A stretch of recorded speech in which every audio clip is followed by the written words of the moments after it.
il y a 2 mois, toujours dans la capitale, toujours à Moscou. Sur la veste de ces manifestants, on peut lire « Ramenez-moi mon mari ».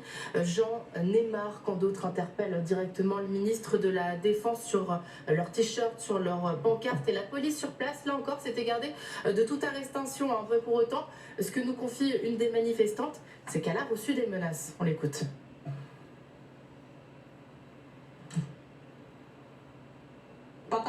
Je n'ai pas encore eu de problème avec la police, mais on m'a écrit de nombreuses fois dans des messages privés, je m'en fiche. Vous pouvez publier, dire et faire ce que vous voulez. Mon objectif est de faire sortir mon mari du four en vie, parce que je ne peux pas vivre seule sans lui après. Les autorités ne nous entendent pas du tout. Nous recevons des réponses standards disant qu'une opération militaire spéciale a lieu et que les tâches de cette opération militaire spéciale doivent être accomplies.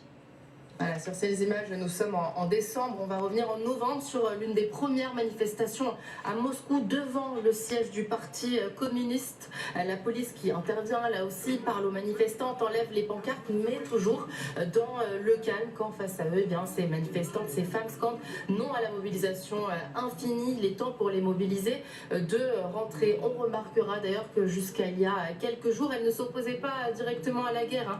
Elle précisait qu'elle n'était pas contre l'opération spéciale, une précaution sans doute importante à prendre pour elle. En tout cas, le phénomène, il est tel que sur les réseaux sociaux, on a de nombreux groupes destinés aux proches de soldats mobilisés qui voient le jour sur Telegram, sur Vkontakte, qui est un peu l'équivalent du Facebook russe. Le plus célèbre groupe, nommé Poddamoy, le chemin pour rentrer à la maison. Et sur ce groupe, ils appellent carrément à manifester chaque semaine, tous les samedis.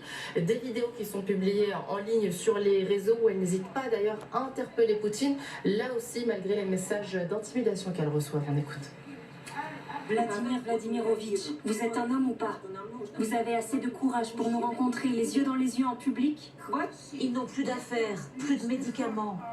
Personne ne s'occupe d'eux. Il n'y a plus de commandement. Ils n'ont rien, seulement des fusils. Ils sont presque nus. Sauvez nos hommes, aidez-nous. Alors ce phénomène, il est difficile à quantifier depuis la France. En tout cas sur place, il est largement sous-estimé par les médias qui n'en parlent pratiquement pas. Mais évidemment, très embarrassant pour le pouvoir, on s'en doute.